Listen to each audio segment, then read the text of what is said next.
Hello everyone. Welcome back to the world of grammar crackers. If you really want to make your grammar strong step by step, then today's lesson is going to help you a lot. Today we are discussing part 2 of noun case.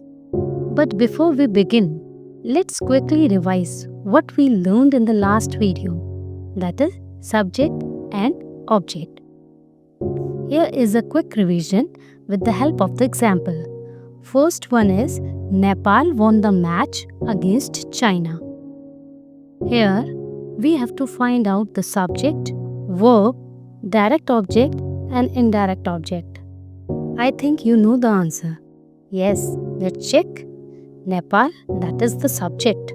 Won, that is the verb. The match, it is the direct object. China, it is an indirect object. Okay, let's move to example number 2. Jason got his job yesterday. Here, Jason is the subject, got is the verb, and his job is the direct object. Always remember one thing, in science, an object is usually a non-living thing. But in English grammar, an object can be living or non-living. Any noun or pronoun that receives the action. Okay, now we are starting the first case of the noun, and that is subjective, and it is also known as nominative. When a noun or pronoun is used as the subject of a verb, it is in the subjective case. Let's understand it with the help of the example. First one is Jack and Jill went up the hill. Here, Jack and Jill is the noun and it is the subject. So, they are in the subjective case. Second, they are playing a video game. Here, they are the pronoun. So, it is the subject of the sentence and it is in the subjective case.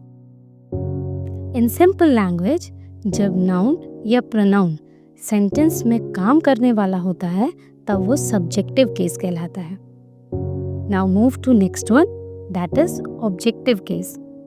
When a noun or pronoun is used as the object of a verb or a preposition, it is in the objective case. Example first, he is playing with the blocks. Here, block is receiving the action. So it is objective case. Second, he is waiting for me. Me here is the object of preposition. So, it is the object of the sentence and it is an objective case. Let's understand it with the help of the third example. My mother gifted me a bracelet on my birthday. Just have a look. Me, that is the pronoun. So, it is an indirect object. And bracelet, that is a noun. And it is directly receiving the action. So, it is a direct object. In simple language, जब noun या pronoun काम को receive करता है तब वो objective case कहलाता है. Now time for the answers of our previous homework worksheet. Just have a look. Here we have to underline the indirect object. In first sentence, us is the indirect object and next them is the indirect object. But have a look. Example number 2. That is birds fly in the sky. Here, birds is our subject, fly is our verb. But what about sky? In the sky is a prepositional phrase. So this sentence has no object. Remember, it's not necessary that every sentence must have an object. That's why I have given this sentence as homework. Next, 4 people are pushing the car. Here, car is the direct object and indirect object?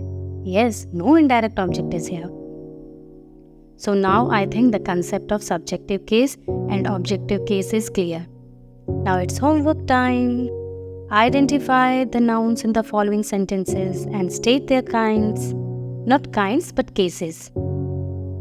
Thank you for learning with me today. Keep practicing, keep improving, and keep growing with Grammar Crackers. Bye-bye, and don't miss our next video where we will discuss the possessive case.